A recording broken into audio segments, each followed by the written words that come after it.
It doesn't matter what our weight actually is. And I think we get a little bit too attached to our body weight on the scale.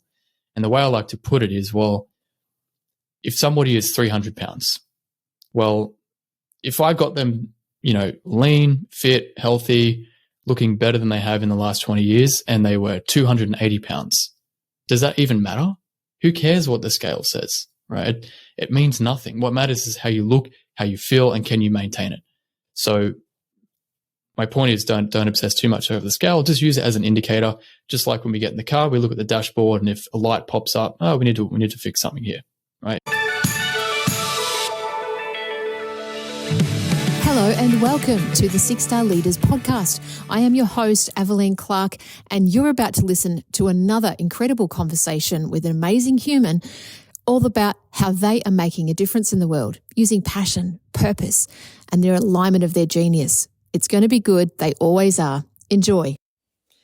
My next guest is Zac Mason, a former bodybuilder, personal trainer, and someone who grew up with his parents being in business, and his whole upbringing was around business owners and learning from entrepreneurs.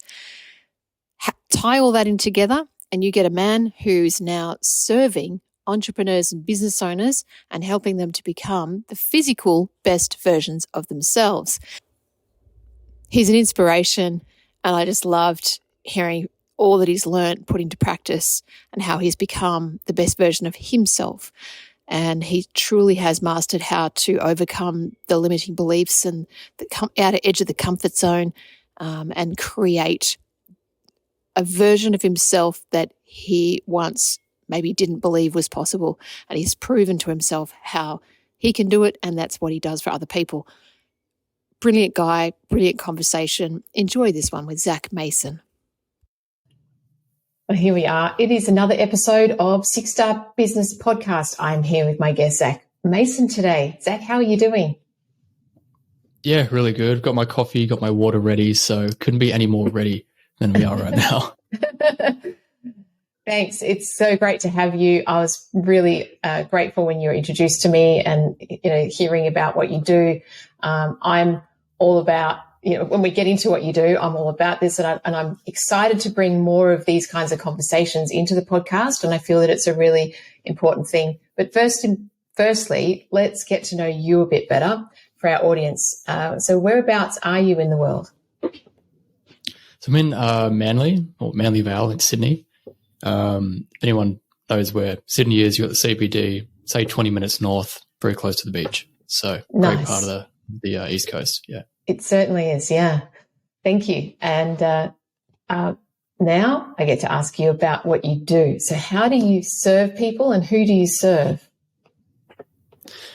Well, I serve all my clients online these days, and I'm sure we'll go into that story of how that came about. And the majority of the clients I work with either own a business, run a company, invest in something, are solopreneurs, or they might have 50 to 100 staff. It's quite a big range, but they typically are business in the business world, selling some service or product to solve problems for people. So CEOs, entrepreneurs, all the buzzwords. Yeah. Yeah. And what exactly do you serve? So what do you do for all these people? Yeah. So for me, it's the fitness niche. So big focus on helping busy, ambitious people get their healthy, lean body back. I find that it's easy to stay in shape, in our teens and 20s, but once we hit the 30s, we get really busy. There's a lot more moving pieces in our life. There might be kids, a lot of staff to deal with, clients, customers, business partners, mortgages, all this crazy stuff going on. And it's very easy for our health and fitness to kind of fall behind. So I'm helping those people bring it back up to speed so that their physical appearance, how they feel, how they look, is in sync with their success in other areas of life. And they feel like they're the man or woman that they actually had on the vision board, not the opposite one. I absolutely love it. Love it so much. As you were talking then about, matching the ideal, and also all these factors that come into play at certain parts of our lives, it's going through my mind, and I'm completely aligned with that and go, yep, can tell, I can see that. Yes. and it is often a very easy thing to fall off our checklist or our priority list, our value list. And yet, in order for us to be 6-star, I believe, and I know that everyone here listening would agree, that honoring the self in all the different ways we can is paramount. It's a necessary ingredient. And I don't believe that we can be a 6-star leader without honoring the physical being as well as the emotional, spiritual, beings that we are as well. And that's what, I like to talk about in this podcast, because we can't run these amazing businesses and we can't serve the people and make the impact unless we are being the best versions of ourselves. And so that's why I'm so excited to have this conversation with you today. Awesome. Yeah, I'm keen to dive in. So wonderful. Well, I'd like to know about the journey, first of all. So what has been your journey, Zac, that's brought you to where you are today and doing what you're doing? Love this question. So I'm going to go way back, because the more I talk about this story, the more I think about it. It didn't just start a couple of years ago when I read a business book. It is something that, I guess, not to sound cliche, but somewhat in the blood, and I'll explain why. So when I was born, my parents had businesses, cafes, restaurants, stuff like that. And, their relationship didn't work out. So I was kind of born into a bit of a split relationship and divorce, whatever, stuff happens. However, from that point, my father always started businesses, built them up and sold them, or he would, get partners in and do things. So from a very young age, I was introduced to what business actually looks like, not the glossy facade. I always saw the behind the scenes of what's involved, all the meetings, all the council regulations, all the inspections, all the, meeting with real estate agents. And I was just, kind of tagging along for the ride and witnessing this. And one of the benefits of that was that a lot of, which I thought was normal, but back then people who were in the business that I met, they were all very interesting people, and they were all kind of interested in me, and they would listen to me and talk to me and would give advice that made sense. And I felt very comfortable with people who were 20, 30, 40 years senior to me at the time when I was a child and a teenager. And as I got older, I realized there was this big gap between, business-minded people and people who have no interest in running a business. I don't like to say employees, because that kind of puts them in a bucket, but there is a quite a separate vibe there. And where am I going with this? Well, people say, Zac, why do you only work with CEOs and entrepreneurs? It's because I just get along with them really well. They were always very kind to me. And I found that growing up as a teenager, it was very hard to fit in, and I never felt like I belonged to a group of people who were genuinely happy working at McDonald's, KFC, Pizza Hut. And that's cool. They were happy doing that. But for me, I just knew there was more, and I didn't feel,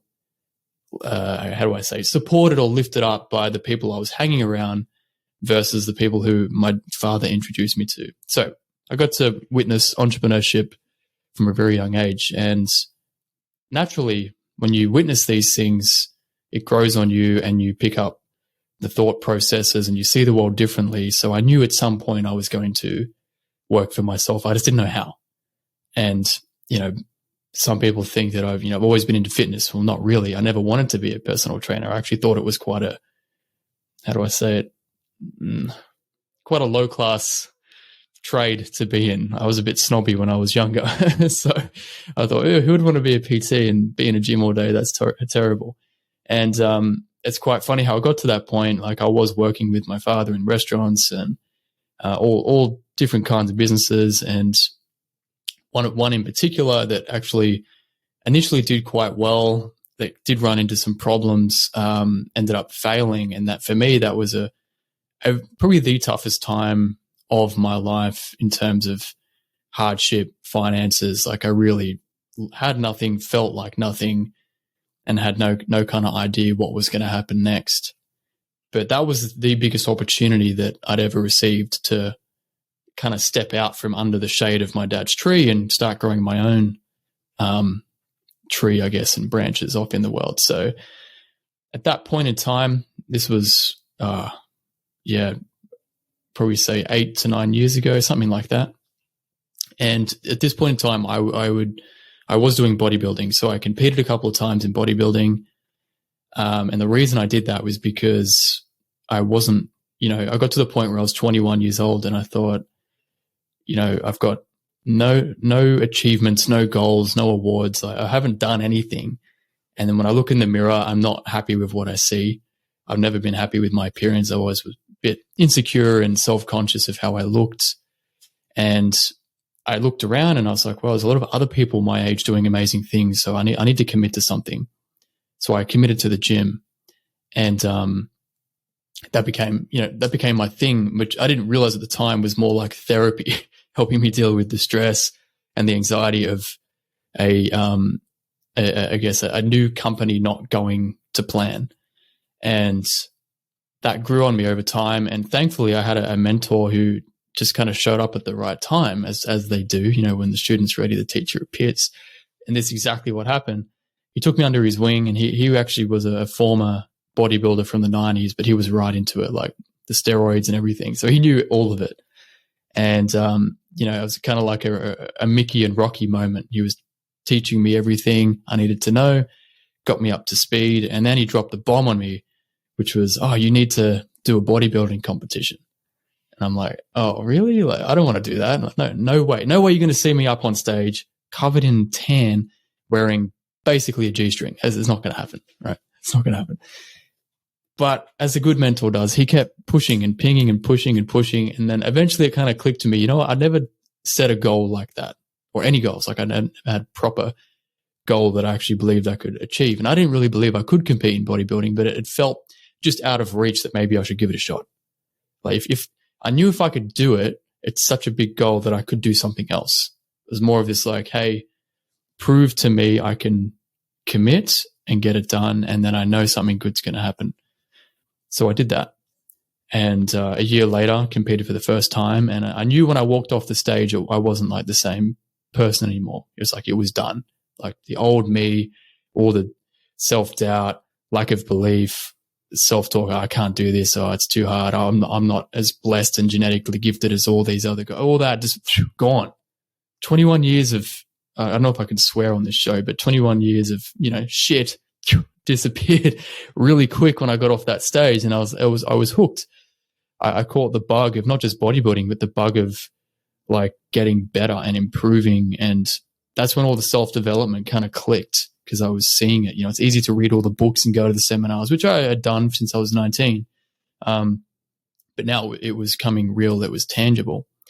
So bringing that story back up to speed, competed for a couple of years. I learned everything I needed to know, like how to eat right, how to train right, how to recover so that I'm not, feeling bashed up. And it was very extreme. Like bodybuilding is one of the most extreme sports. It's 24/7.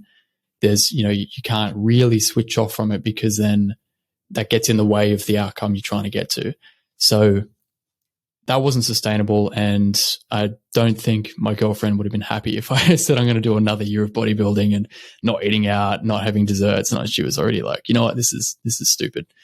So I thought, all right. And at this point, I still didn't want to be a PT, but I had this opportunity that I mentioned before. Company pretty much hit rock bottom. Didn't know who I was, what I was going to do.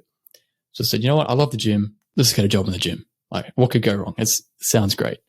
So I got a job in the gym, and I was like a pig in shit. I could work in the morning, train in the afternoon, had new friends there, and I just felt like I could hang here all day. It was great. But then as I, was going through and learning how to sell memberships and doing all this, I started watching what the PTs were doing. And they weren't really doing anything, special. I thought, okay, they're helping people do exercises that I already know how to do. They're telling them how to eat right. They're making sure that they're turning up to their sessions. Like, I already knew I could do all that, yet they were making 4 to 5 times the hourly rate that I was making sitting in the office, kind of blowing bubbles and twiddling my thumbs, waiting for people to walk in and sign up. I thought, all right, here's my chance. So when I got qualified, became a PT as quick as I could, and just went all in on that. And within, it was about 6 months or so, 5 or 6 months, I was able to quit the office job and just go full-time PT. So again, that was like a massive life leap. And I, for the first time, felt what it was like to be earning, over $1,000 a week coming into my bank. And I felt rich. Like I literally felt like I was balling, making like 50, 60K a year. And it's funny looking back now, I thought, how the hell did I live back then on such little money? Like it's crazy what how quickly lifestyle can change. And look, one thing led to the other. I don't want to, write another whole chapter on every bit of this, but, once I got into training clients full time, that's when I could really test my methods and say, all right, here's everything I learned. Now let's apply it to hundreds of people and see if it actually works.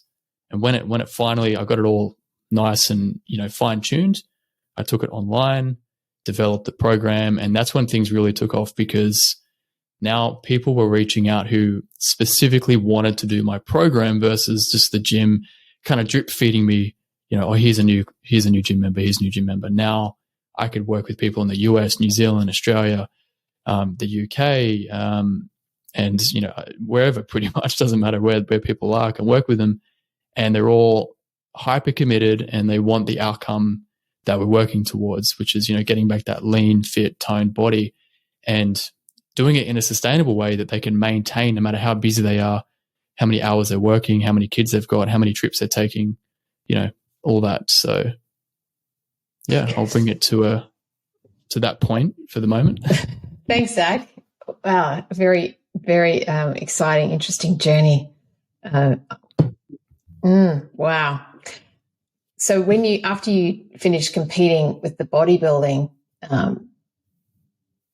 did you feel like you'd learned everything you needed to learn in that realm, in that phase of your life?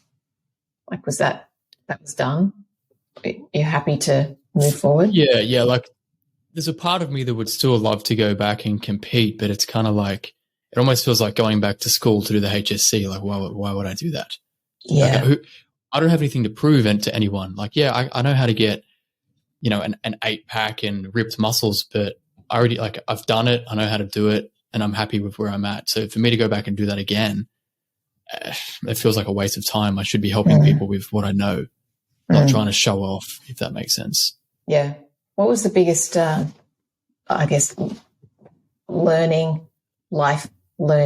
lesson that you got during that time of bodybuilding? That's a deep one. There was many, but the biggest one,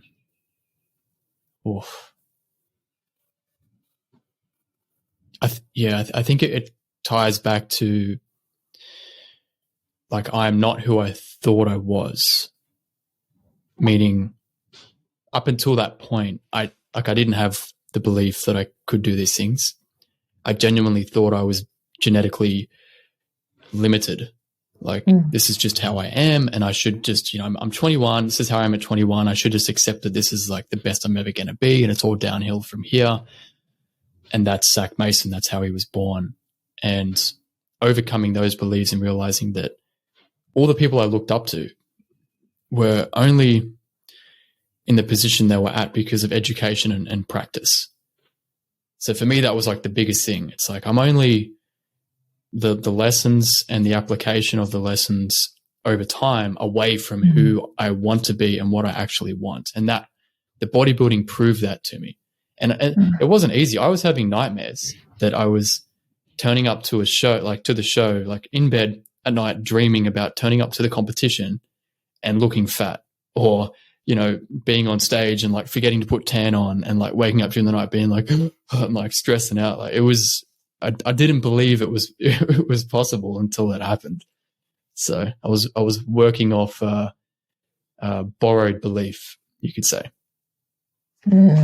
Great insight, great learning, and really wonderful to have that at such a young part, I guess, time in your life, because it sets you up for anything in the future, to know that you can change your reality, you can change your life, you can change your outcomes with the knowledge and the practical application, like you just said.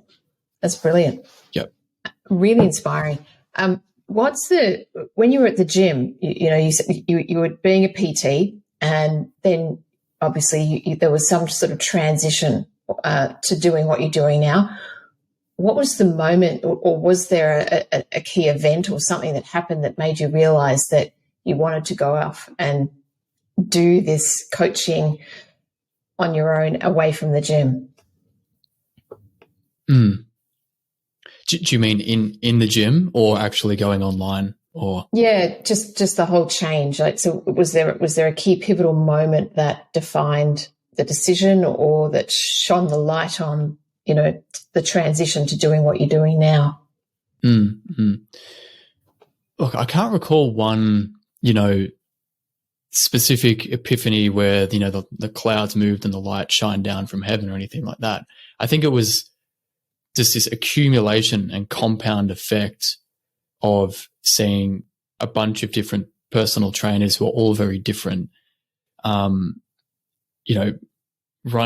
the business in their own way, and learning from them and realizing that I could actually do it. So just by observing, just kind of sitting back, watching, I slowly built up, the confidence to give it a shot. And it kind of felt like, when you're like a young kid and you're at the pool and there's these the diving boards, and you got to the first one and that feels good, and you go to the next one, it feels like 5 times higher, but it's really not. And you just one step closer to the edge, one step closer. And then once I finally kind of looked over the edge and realized, it's not too bad, then I took that leap and, became a PT. It was more a cumulative effect, I would say. Yeah, right. And were you having clients in the gym who are like the ones that you have now? So where did you get the idea to kind of focus on the business owners and entrepreneurs? Yeah, that's a great question. So the gym was Anytime Fitness. So anyone who's been to a gym, it's like a mixed bag. Like there's 13-year-olds and there's 83-year-olds and everything in between, which is great. And I built some awesome relationships there and friendships, to the point where I even went on like holidays with some of my clients. It was great. So it was a really awesome part of my life. And I still kind of miss that, like being there and just seeing the clients and hanging out. They were like my friends. I don't have like many friends where I live until recently. So my clients were basically like my buddies. So I guess I'll always cherish that. However, the type of demographic in the gym is, like I said, mixed bag. So when it came to online, it was a case of like anyone who's done a business course or a marketing course, the first thing you got to do is pick a niche. Like that's what you've got to do. Otherwise your marketing is just, not effective and doesn't really doesn't resonate with anyone. And I knew straight away it was going to be like ambitious minded people, professional people, and business owners, even against the advice of the people the mentors that I paid to do their programs, because their advice was, no, you should just be targeting young dudes who were just like you 2 years ago who want to get ripped and jacked. And I'm like, I get it, and that sure, but I just don't have any like affinity with that. Like doesn't light my spark. I did that for me. I didn't do that for anyone else. And so I went down that path, and it was a struggle. It was really hard, because at the time I was in my mid-20s, and I'm not a dad. I'm not married. I didn't have a 7, 8, 9-figure company like my clients do. And here I am, living in a 1-bedroom apartment trying to tell these guys how to live their life. It felt very incongruent, but I just didn't give up. But there was a point where I did. And that's when things got worse, because I took advice from someone who I shouldn't have. Another big lesson for me.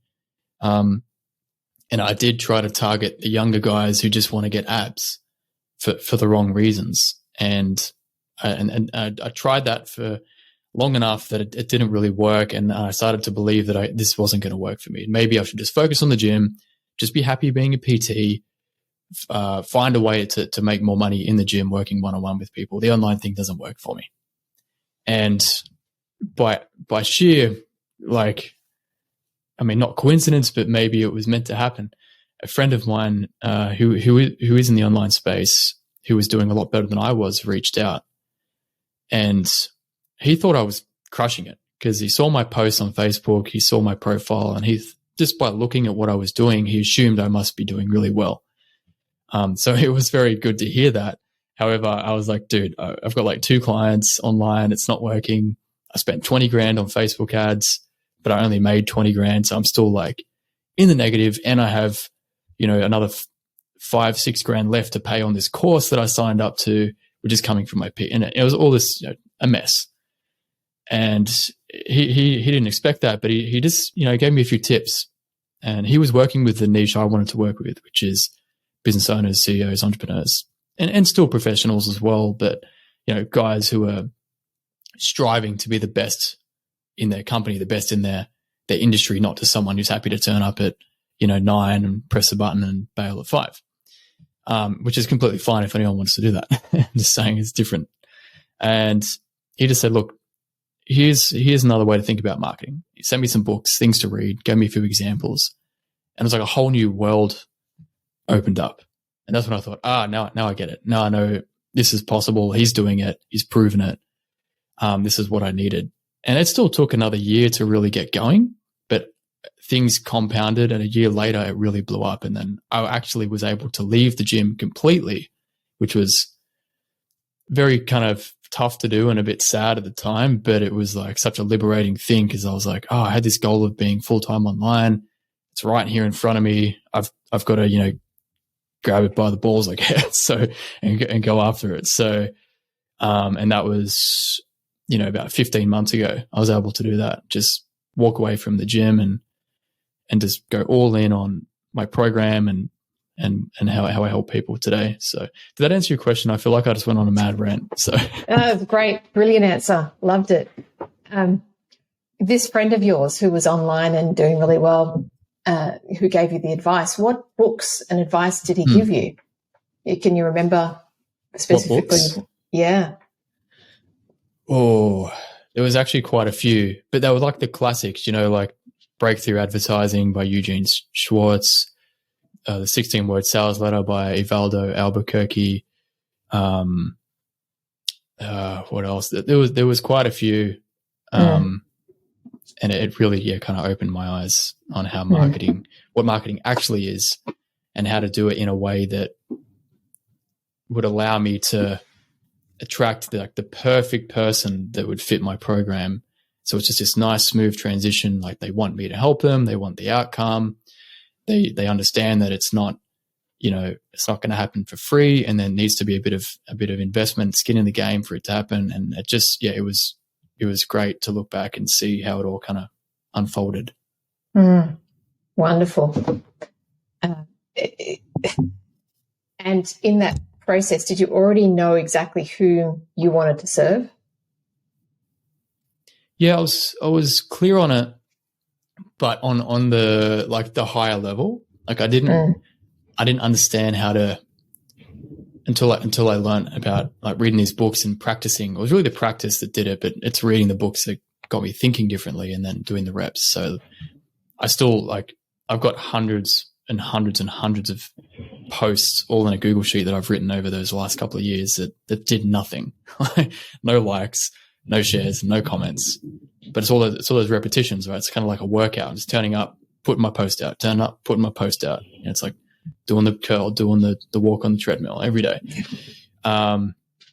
Sorry, back to your question. Who do I want to work with? Well, I knew it was demographically, I knew who it was. I just didn't know how to connect with the emotional side of it.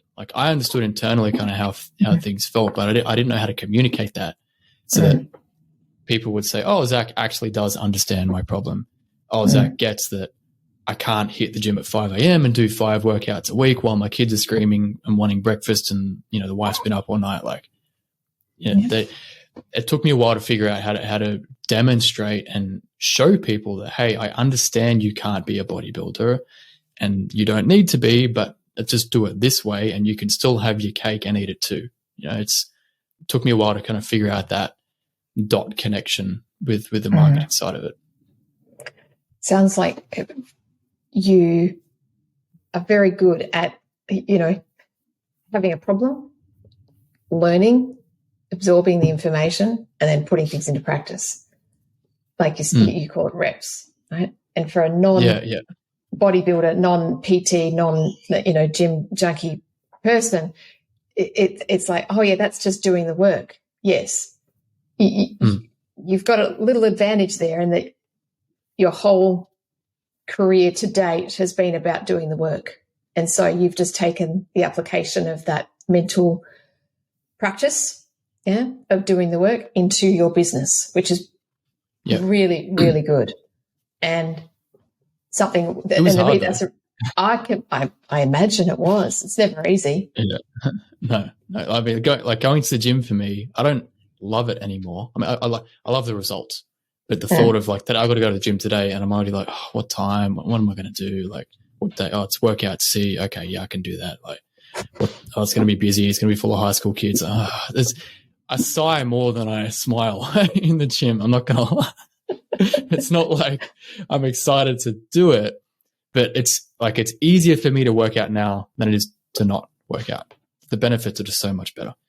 But it took me a very long time to feel that way about business. Like, it took me years and years and years to stop resisting the work in business, if that makes sense. Like, posting every day, I didn't want to do that for a long time because everyone was telling you could just put up a Facebook ad and pay them and they'll do it, and you don't need to post content every day. And I'm like, yeah, this sounds so good and so easy. And then that didn't work. But yeah, it took me years to get to a point now where I'm like, wake up, ideas. What am I going to write about? How am I going to write it in a way that's fun, enjoyable, entertaining to read, and do that again and again and again in a different way? Because I'm talking about the same things: weight loss, feeling amazing, having the strength, not aging faster than your passport, feeling that attraction in our relationship, having your kids look up to us and want to be like the way we are. So I'm writing about the same things, but I enjoy now the process of how can I write it differently? And maybe I'll say one or two words that just hits different for that person on that day. And that's when they're like, oh, Zac, your post really hit me. How can you help? And I know it was a little change because I've done this for so long now. I know it's just a little change, and it's almost annoying. I'm like, God damn it, just two or three words made you reach out. Like, what about the other 150 posts I put out? But that's the joy of it, right? So change 2 words and clients, boom, just pop out of nowhere. It's weird. Yeah. I'm sure all the listeners are having a chuckle at this. And for those of you who aren't, doing the work and putting out the content as you need for your ideal client, take a lesson out of Zac's book. You can put out 100 things and you change 2 words and boom. And the key thing is they're the words that resonate and mean something to your client. Yep. And creating that connection, that's what it's about. You started to talk about, you just mentioned a few topics: weight loss. What were the other ones? Some of the things that you solve. There's like weight loss, like strength training, like the nutritional part of it, the habits, the recovery. It's like a whole, you've got to kind of polish away at each one and just get them working together. Yeah. I'd love to delve into this a bit more because, I'm sort of stepping out now and looking at the 6-star leader, and the leader being the people that listen to this podcast, myself, yourself, so what do you see as being those ingredients or the key things that they need to focus on to be the optimal version of their physical being? Yeah, it's a great question. Now, I'll do my best to keep this really simple. I may get a little technical, so just bear with me. But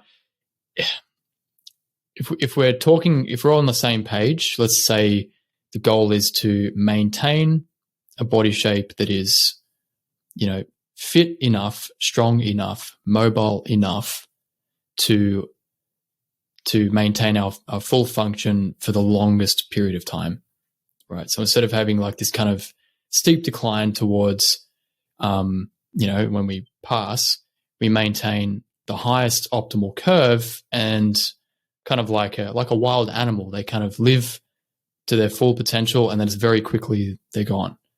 And Peter Attia talks about this health span versus lifespan.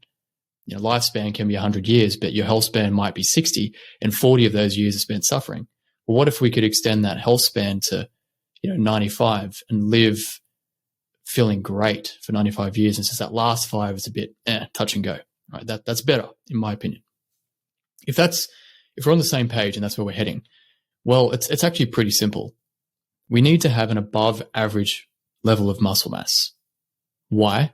Because if we don't, our bones get weaker, our joints, our tendons, our ligaments get weaker, we increase our risk of injury, and our mobility decreases because we don't have the strength to support our structure and move and react to things. Like often injuries, even in my own family, I've witnessed elder family members who have hurt themselves out of reaction because their body wasn't ready to fall, to grab the pole, to trip, and they've put their ankle down and bang, now they've slipped a disc or cracked an ankle.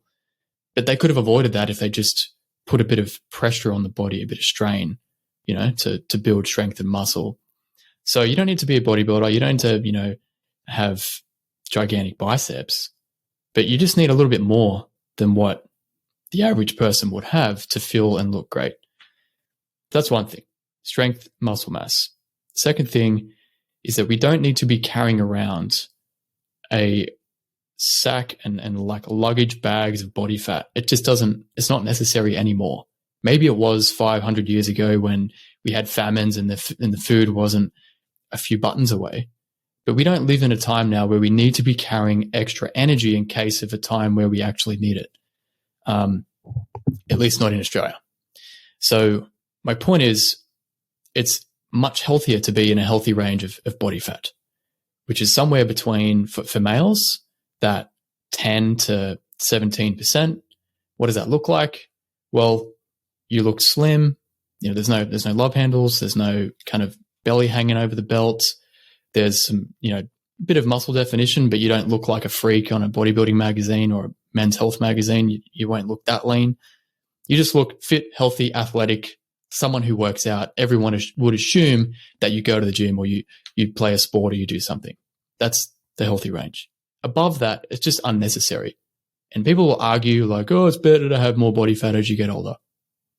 Where? How? Prove it to me. It just doesn't make sense, because the more body fat we have and the less muscle we have, the more visceral fat we're going to store. Visceral fat is what we call like metabolically active. It actually affects our hormones through the blood. So long story short, the more visceral fat we have, the more risk we have of diabetes, metabolic syndrome, hypertension, high cholesterol, all the diseases that wrap around that like metabolic family is drastically increased when we have, a belly that's got body fat wrapped around all our organs that are impacting our actual physique and our internal health. So healthy range of body fat and a healthy range of visceral fat. All right. Then if we add on a bit more to that, sleep is incredibly important. It is the best high performance drug there is getting a good night's sleep. Why? Because there is nothing else that can make up for a bad sleep. Absolutely nothing. Not even 10 coffees. So we need to get good sleep. And what does that even mean? What is good sleep? Well, it's very different from person to person. And this is why I use an Oura ring. If anyone's seeing the screen, it's a little digital ring that tracks everything. It's kind of like a Fitbit or an Apple Watch and a ring version, but all devices are better than no device. So if you track your sleep, you'll see how much deep sleep you're getting, how much REM sleep you're getting, what's your heart rate. And when you can see those numbers, is it good sleep? Is it bad sleep? And if it's bad, then you can start to test things and change things. And I've been doing this for 4 years now, and I've finally figured out a little formula that works really well for me. And it works so well that I get a bit like cheeky and I push the boundaries. Like last night I was watching Star Wars, the new Ahsoka Tano series. It's really good. But it was late, and even Monique, my girlfriend, was like, "Oh, it's like 10:30. We should be going to bed." I'm like, "No, I'm watching Star Wars. I want to see this new episode." So I ended up getting to bed like an hour later than I normally would. However, I still got like an 85 sleep score. I still got an hour and 50 minutes of deep sleep, 2 hours of REM sleep, and a 44 heart rate. And the only reason I could do that is because of years of testing and figuring out what gets me relaxed, what winds me down, and my sleep environment, that even if I only sleep for 6.5 hours, it's like the best 6.5 hours. Any more than that's a bonus. So sleep, very important. And for so many other reasons, for one, maintaining muscle, for being able to focus and perform consistently across the day, and also for regulating stress. A lot of problems that I hear from not just clients, but from anyone is like, oh, I stress eat. Whenever it's a crazy week or I'm traveling, or the kids woke me up at midnight, or someone in the family's sick or in hospital, and they get home and have dinner, and then boom, open the pantry and it's just a buffet. But if we're well rested, it's much less likely to happen. And they've done studies on this where they had like a group of three different groups of people, a group that slept for 8 hours, a group that slept for 6, and a group that slept for 4. And the groups that slept less and less, without realizing, actually ate more food. So they gave them like an ad libitum diet, which means they can eat whatever they want. And during that study, the people who, ate closest to their maintenance range was the 8 hours sleep group. So it just kind of proves that at a high level view, the better sleep we get, the less likely we are to overeat without realizing. So that's the sleep component. So we've talked about, maintaining strength and muscle. We've talked about keeping a healthy body fat level just for long-term health and avoiding increase of risk of disease, and also just not being heavy. It doesn't matter what our weight actually is. And I think we get a little bit too attached to our body weight on the scale. And the way I like to put it is, well, if somebody is 300 pounds, well, if I got them, lean, fit, healthy, looking better than they have in the last 20 years, and they were 280 pounds, does that even matter? Who cares what the scale says, right? It means nothing. What matters is how you look, how you feel, and can you maintain it? So my point is, don't obsess too much over the scale. Just use it as an indicator. Just like when we get in the car, we look at the dashboard, and if a light pops up, oh, we need to fix something here, right? If the scale goes up, maybe I ate too much. Maybe I'm not working out enough. Maybe I've been sitting at the desk too long. I should just go get another 1,000 steps. So use it as like an indicator, not a device that defines who you are and how you should be.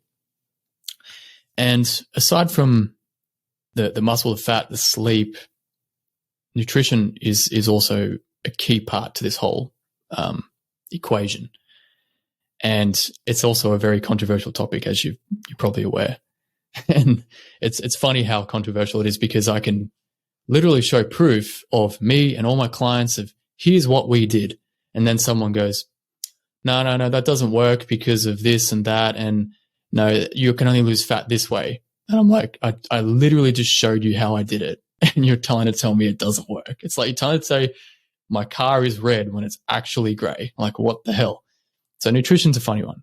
And the reality is everyone's going to believe with what works with nutrition is what worked for them, which is why it's so hard to talk about. But the reality is the body all works kind of the same for everyone in a high level view, is that if we eat more than we're burning.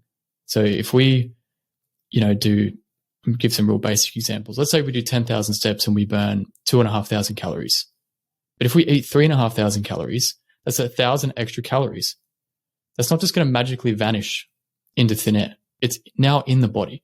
It's now energy that's being converted from a food source into, depending on what we're eating, but into, glucose or glycogen in the muscle to be used as energy. If we don't use that energy, then it gets sent to body fat, right? We don't urinate it out. We don't pass it out in the bathroom. It's now in the body. So, and the opposite is also true. If we burn 2,500 calories and we only eat 1,500, now the body has an extra 1,000 calories of burn that it's had to do. It's going to take it from the body fat that's there. It doesn't come from oxygen. It doesn't come from manifestation. It comes from where it is. So it's just, about the laws of energy. And it doesn't really change. It's always just converting into something else. And that's what happens in the body. So the reason I'm saying this is because once you understand energy balance, if you know that you're someone who gets X amount of steps per day, this is on average what you burn per week, then it's very easy to say, well, if I just eat this much food, I can keep it in balance. Or if I just want to lose a couple of kilos to trim up for summer, or to fit into a dress that I really love, or my favorite suit that I haven't worn for a couple of years, just shave a little bit down and be patient, and the body will get rid of the extra fat, and you'll get there. It's really just an equation and a formula. And a lot of people don't want to accept this, because I understand it's very hard to lose weight for so many reasons. And that is why I got into bodybuilding, because I just had to prove that I could do it, because I didn't know how to get lean and fit and muscular. So I know that pain. That 21 years of my life lived in that space. But that doesn't mean that it's not going to work for you. It's just, you need to find a way that it will work for you. And I say this over and over. It's like, all the diets that didn't work for you, it's not your fault. It's just like all the jobs that you don't still work at. If you left a job or you quit a job, did you just give up and go live in an ashram, or become a full-time volunteer, or become homeless? No, you found the job that was right for you. So don't feel bad about a lack of results, or failing, or the shake diet didn't work, or the Atkins diet didn't work, or the keto diet didn't work. It wasn't right for you. Just like, we don't all meet our partner and get married to them. A lot of us have different partners over our life because we're trying to find the right connection and relationship. It's the same thing with diets. You just have to find the one that works for you. But the reason I'm saying this is because when you understand your energy balance, it's so easy to find the diet that works for you, because you can pick and choose what you want to eat and at what times. A croissant at 7 a.m. is still the same as it is at 7 p.m. It doesn't change after 5:59, and if you eat carbs after 6, you gain fat. No, it's still the same. It's still the same thing, right? And this is why fasting has become so popular now, because people can say, well, I just won't eat till lunchtime, and during that whole time I'm burning all this fat. Well, you might be if you're in ketosis, but you're actually burning all the carbs and sugars that you ate from dinner last night. You're just choosing not to eat at lunchtime. So if you eat, 2,000 calories across 3 meals over the day, and now you eat it over 2 meals at the end of the day, it's still 2,000 calories. That doesn't change. It's like saying, I made $100,000 in 1 month versus 12 months. It's still $100,000. It's just spread over a different time frame. Right? Once you understand this, it just gets so much easier.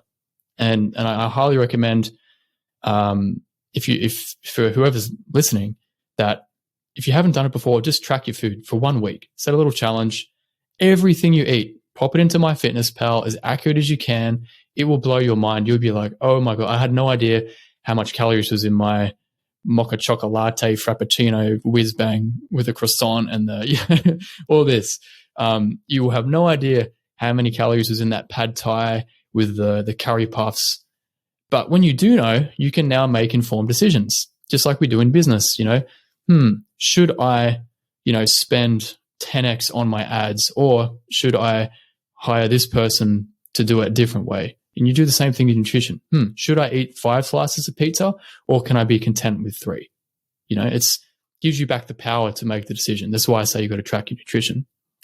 I could talk about nutrition for another hour, but I won't. So I hope does it all make sense so far? Yeah, absolutely loving it. Cool. Zac, you've explained that in layman's terms, I think. And great. And I love what you said. At the end of the day, it's an equation. And I learnt that myself through my own, research over a number of years. And it's so simple. Calories in, calories out. Yep. And if they're not equal, then the leftover is somewhere. It's either sitting in the body fat or not. So, or the steps you didn't do. That's right. Yeah, exactly. And I think one of the things that I've experienced over probably the last, I'll say 20 years, I'm a mum to 3 kids, and I had my daughter young. So I've been a mum. I've worked in the corporate world. I've run my own business for 15 years. So I've experienced a lot of these life stressors and situations that can raise, your cortisol level, your adrenaline on a daily basis, reduce your sleep, change your priorities, and been in situations where I've had to choose what to do and what to let go of. And often that's a unconscious choice, as in, well, I'm just focusing on the here and now. I've just got to get food on the table. I've just got to get this done, this done, this done. And so giving to myself, and I think I can speak for every mother, giving to myself and giving myself the time to look at what I'm doing with the same lens that I would give my business or my kids, it just doesn't happen naturally. I was never taught to do that. I was never shown. It just wasn't even in my conscious awareness to give myself the same amount of care and attention that I would give others, my kids, my business, my clients. So listening to what you're saying, it's like, I feel like you're giving us it's a very simple explanation of empowering us around the things that fuel us and can actually make a massive, massive difference to how we feel, how we operate, how we perform, and how we show up in the world. But like you said at the beginning of your description, it's also about longevity. And having a good quality of life for the span of life rather than just for a short period of time. Correct. There's a book I saw in an office somewhere recently called Lifespan, and that came to mind as you were talking, and I wanted to ask you if you've read that Peter book. Attia. Yeah. Yes. I have the book. I bought it on Kindle. I haven't read it yet, I'll be honest, but I have binged countless podcasts with Peter Attia. I find a lot of these guys, when they launch a book, they then talk about the book, and then I end up reading half the chapters just by listening to them talking about it. But I'll get to it. I promise I'll get to it. But yeah. Good. It's funny that I saw that just recently, and then you're here talking about it, and it's another trigger for me, because for me, I want to live a healthy, long life, not just, the short, crazy, do what you want and then go skidding into the grave with that long, slow slope of, degenerative disease. I'm not interested in that. And I also feel that for our business, for our listeners, they don't want it either. We're here to give and make an impact on the world. We're here to live our genius, be our best selves, and fundamentally, we've got to honor ourselves. And what you're talking about gives us the tools, I think, in that the information, the data. If we look at a regimen in that way, you mentioned like a dashboard. It's a similar thing. Like you got to look at the ins and the outs and what you're doing to actually operate this vehicle. And we weren't given a manual when we were born on how best to operate the vehicle. And we've just been learning from, the past and what everyone else has experienced. And the problem is there's so much misinformation out there, and there's so much information, it's just a minefield. I want to ask a question, Zac, about stress and what you've seen. So have you had customers or clients that have experienced high levels of stress or burnout in their profession, in their work, and how have you dealt with that? There's been a few, and I'm going to speak broadly and generalized because I don't want anyone to feel like I'm targeting them and anything like that. However, look, everyone's at a different stage in their life. Some people have 5 kids. And some of my clients are yet to have their first, and it's not far off. And some are very, very well established in business, and some are in the scaling phase and dealing with the day-to-day putting out of the fires. There's so many different situations, so it's very hard to generalize this. But the common kind of themes that I see is that it can be, there's two ways it usually goes. Either compound effect, where one thing happens and another thing happens, another thing happens. Like, you know, it might be a trip, and then before the trip, the manager leaves, and then a customer who really liked that manager now doesn't want to work with them because they're worried about their results. And now it's like all these things at once. That can send people into a bit of a spin. And, you know, like sometimes we just have to roll with the punches. This year has been an absolute whack year for me in so many ways. But when all this stuff has been kind of hitting me in the face, I'm like, well, what am I going to do? Like, I can't just sit in the corner and cry. And I can't just complain about it, because none of that's going to change anything. I just have to kind of just face the music and come out the other end knowing that there was all this pressure on me, and now I'm building. It's almost like you're doing the reps under pressure. You come out stronger. I'm like, sooner or later, I'm going to be stronger for this. And that's kind of my approach to it. But as a coach, I can't come in and add it on thick to my clients. Like if they're in the shit, you know, someone's sick, someone's in hospital, you know, crazy examples. Like I had a client once who started off really strong, and then in that first week of the program, he was out, you know, playing with the family and had a fall, and he broke his arm. And I just thought, oh man, like if this isn't the worst timing, I don't know what is. Like, and he's probably going to say he wants to quit and da-da-da-da. But he didn't. He just said, look, can't use this arm, so just tell me what else I can do. Oh, sweet, do this. And he did it, and he continued on to lose 22 pounds, 10 kilos. So I try to look at it as like, all right, here's the situation. Here's all the things we can't do. Acknowledge that, but what can we do? You know, if like myself, even I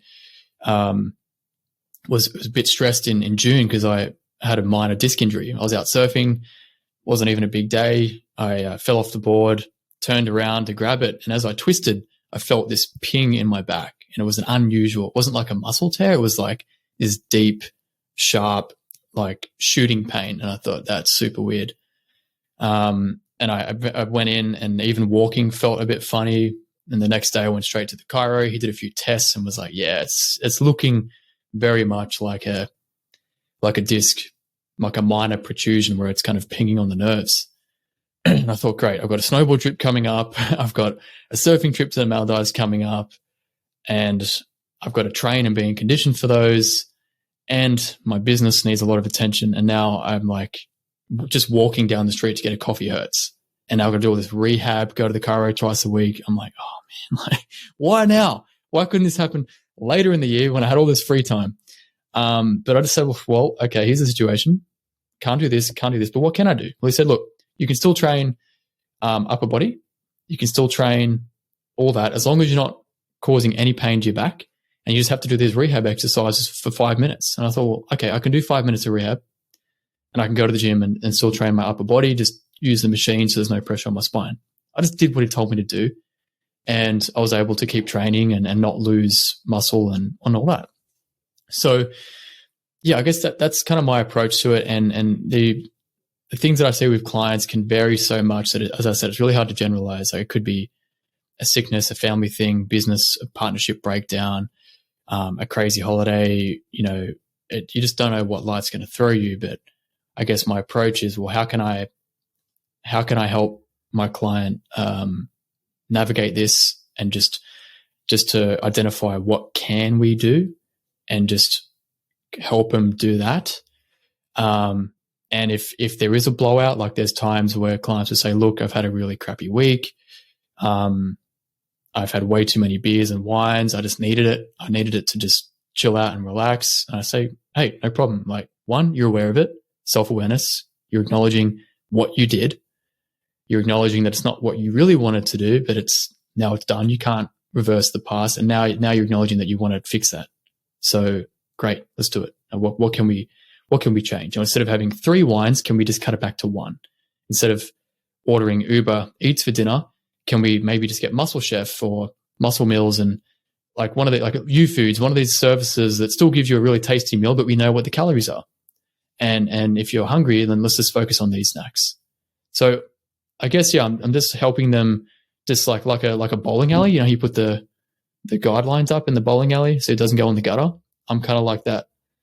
I forget the proper name of it, but like those tracks in the bowling alley, that's me just kind of bumping him back to the ball, to the, you know, the strike, to hit the strike.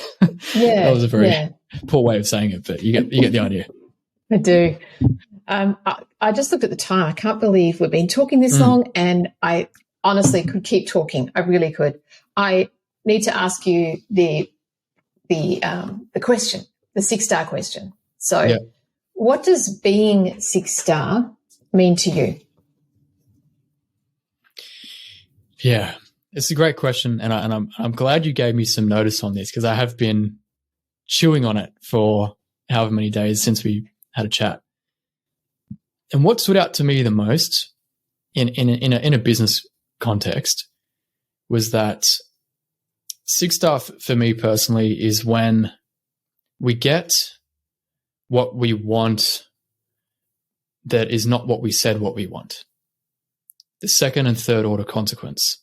And I'm going to have to give some examples on this, and I'll try to keep it short. There is a coffee shop that I love to go to, little cafe. They don't have a lot of things on the menu, but they just do the coffee. It's great. Like, they do the food part really good, which is what we want. Like, we say we want to go to a good cafe. We want to go somewhere with good food, with good coffee. Everyone says that. But what am I not saying? Well, what keeps me coming back to this cafe isn't just that the coffee's good, isn't just that it's consistent, isn't just that the staff are friendly and calm and relaxed. It's not that the place is clean and it's a nice chilled environment. It's not that the owner remembers my name and will actually say like, oh, hey, Zac, how are you going? All those things are very important, right? We all want those things. But what I'm not saying, which is, you know, the message beneath all that, is that the reason I keep going back to this cafe is because they do all of those things. One, I feel welcome. I feel like I belong there. I feel like I'm part of this cafe and like I'm connected to this cafe.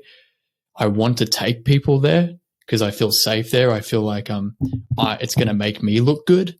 Like if I've invited friends there, like, hey, let's go to this cafe. It's really good. They come there and they're like, oh, this is amazing. I feel great. So it elevates me. And it enhances the quality of my life, raises my status. I feel like I belong. I'm connected to it. So I'm getting all these additional benefits versus just the nice food, you know. And if we really think about like that, to me, it's 6-star is not just like, oh, it's the best, fanciest, whiz bang, whatever, like whatever. It's no. Is it a place where you can sit down and have a deep and meaningful conversation with someone? Is it a place where you can come up with a new idea for your business and solve a massive problem? Is it a place where you deepen a relationship that may eventuate and become a partner? Is it a place where, you know, you come up with a new book idea, or, you know, meet somebody new who now is an awesome part of your life? It's like, did that happen as a result of you getting what you said you want? Now you have all these additional benefits. And I think about that for my own business, and just to kind of bring this, my response to a close is like, yes, I help busy people lose weight. They say, Zac, can you help me lose weight? Of course I can. That's my job, right? That's exactly what I do. And what they don't always say, but what I know beneath that is, Zac, I just want to feel how I did when I was in my 20s. I want my kids to stop, you know, poking my belly and, you know, making fun of me. I want my parents or my mates to stop mocking my weight and laughing about it. I want to be invited again to play sports and soccer because the guys know I won't bail out halfway. You know, I want my wife to actually look at me how she did before we got married and when we were on our honeymoon. It's all the stuff they're not telling me, but I know that's what they want, and it's my job to give that to them without ramming it down their throat. So that's what I call 6-star, is not just delivering on what people say they want, but giving them what they really want, but they're not telling you up front. And what you described is around that, I noticed, was the feeling. It's that sense of feeling and being understood and feeling connected and as though you belong. Like, yeah, that's really great. Love it. And how does someone become a 6-star leader of that 6-star business? What does that mean to you? Like, because ultimately we are the ones running these businesses. So Correct. what does 6-star for the person mean to you? Well, I mean, I can only speak for myself, but I think for me, there has to be this congruency with what I'm doing. So I've already talked about the result, who I serve. And by now, if you've listened this far, you know why I serve these people, because I have a connection to them. I understand them. I've spent time. They make me feel good. I want to make them feel good. I've only got this far because of people who have been in business. Like, they've elevated me to become the best version of Zac today. So for me, it's about, is what I'm delivering and how I'm serving someone congruent with who I am, and am I connected to the outcome? Because there's so many businesses I find that generate a lot of income and solve a lot of problems, but they're not exactly fulfilling or purposeful to the person doing it. And you can see it. I know a lot of people who make a lot of money and they're like, oh, I want to sell this business. I want to do something else. I don't know what else I want to do. It's like, man, you're crushing it. But they don't see that. They're not getting the joy from it anymore because they're not connected to the outcome, to the service. So I think you can't really be a 6-star leader or entrepreneur or whatever you want to call yourself if you're not genuinely and congruently connected to that outcome or problem that you're trying to solve. That's the simplest way I could put it. I love that so much. So resonant with me. And thank you for saying that. I'm hoping that the listeners at this point, you've listened for over an hour, you stuck around for the gold. Zac's been dishing out the gold at the end here. A couple more questions for you. What would you say your genius is? Oof. I know I've put you on the spot. Unfortunately, one of my best friends, the kind of friend that you could call up at 1 a.m. and say, "Help me, I'm crying." That type of friend. He sent me an IQ test earlier this year, just for fun, and I was 1 point away from reaching the genius zone.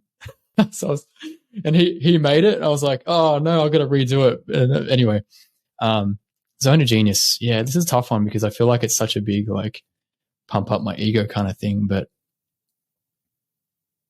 I feel like if I had to put that label on myself, it would be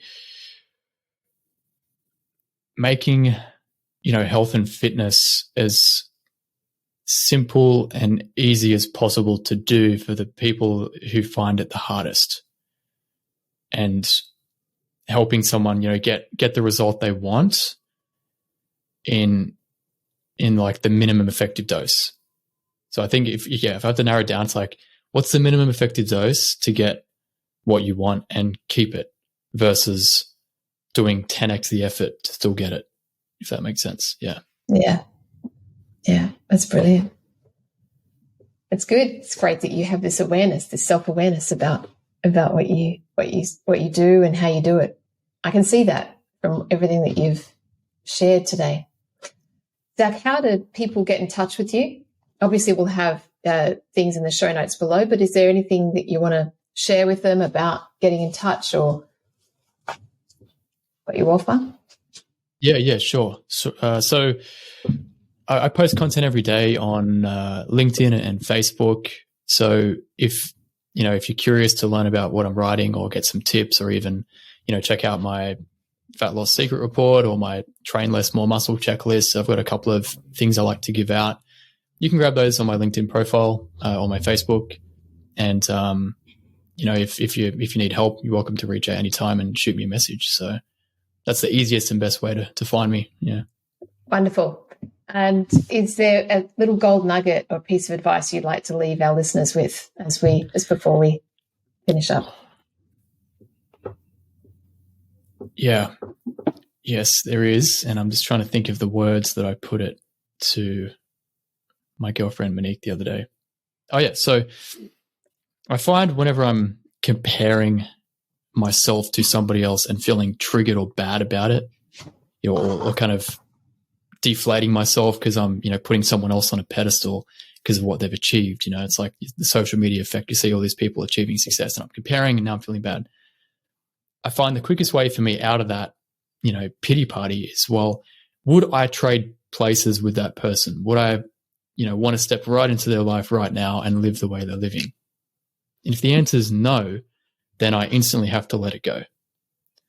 So why would I be comparing myself to somebody whose life I do not want?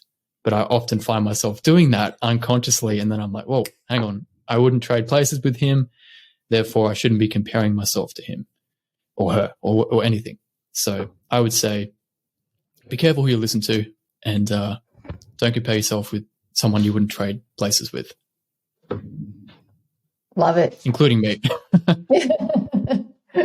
Great advice. What a great nugget to finish up with. Thank you, Zac. I really appreciate having you on today and really, really grateful for everything that you've shared.